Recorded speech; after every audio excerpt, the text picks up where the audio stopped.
Assuming you read the title, there are really two main ways to look at the iPod Touch 6th generation to justify your purchase. You can look at it as a portable gaming device or a personal connection to the World Wide Web, assuming you aren't old enough or for whatever reason, you don't have a smartphone. Or you can look at it as a music player with apps. With these two viewpoints in mind, I'm going to give you 5 reasons why you should not buy the new iPod Touch.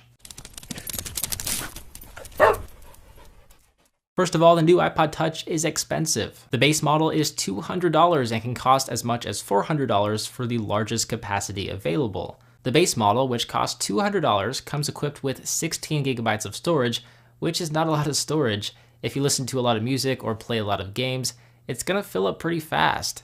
In fact, with iOS 8.4 installed, you're only going to have a little more than 12 gigabytes of storage remaining. Apple marks up the price of storage tenfold just because they can. There's no microSD card slot for expandable storage, so if you want more storage, you're gonna have to pay for it. Another reason you should not buy the new iPod Touch has to do with its display. While the display does look very sharp, it's a 4-inch display and has remained the same as the previous iPod Touch 5th generation. With the larger 4.7-inch and 5.5-inch display on the iPhone 6 and the iPhone 6 Plus, it would make more sense for Apple to increase the display size of the iPod Touch, but they didn't. Some other things worth mentioning include the fact that the iPod Touch doesn't feature Touch ID, so there's no fingerprint scanner to unlock the device, and also there's no GPS or cellular data for tracking your fitness activity. The most attractive thing about it is that it gives you an iOS experience similar to the iPhone 6 while costing a fraction of the price, and it includes Apple Music with iOS 8.4. But Apple Music is not really exclusive to Apple devices. The Android Apple Music app will actually be arriving on the Play Store here very soon,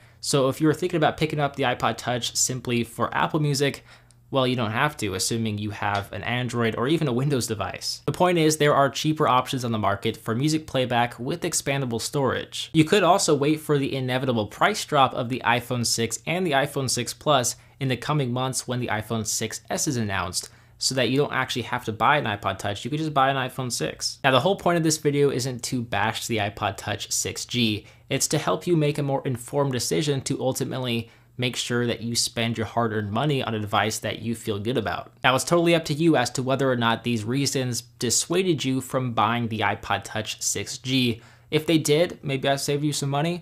If they didn't, well, chances are you'll probably really like your iPod Touch. If you're looking for reasons to buy the iPod Touch 6G, well, good news is that I will be releasing a video going over all of the reasons why you should buy this device in the coming days, so definitely stay tuned for that.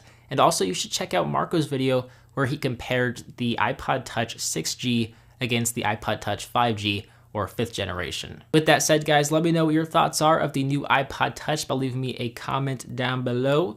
If you guys like this video, be sure to give it a big thumbs up. And as always, I'm BoHD from PhoneDag.com. I hope you enjoyed this video. Thank you very much for watching, and I will see you in the next one. See ya. I'm supposed to sign off with this arm. See ya.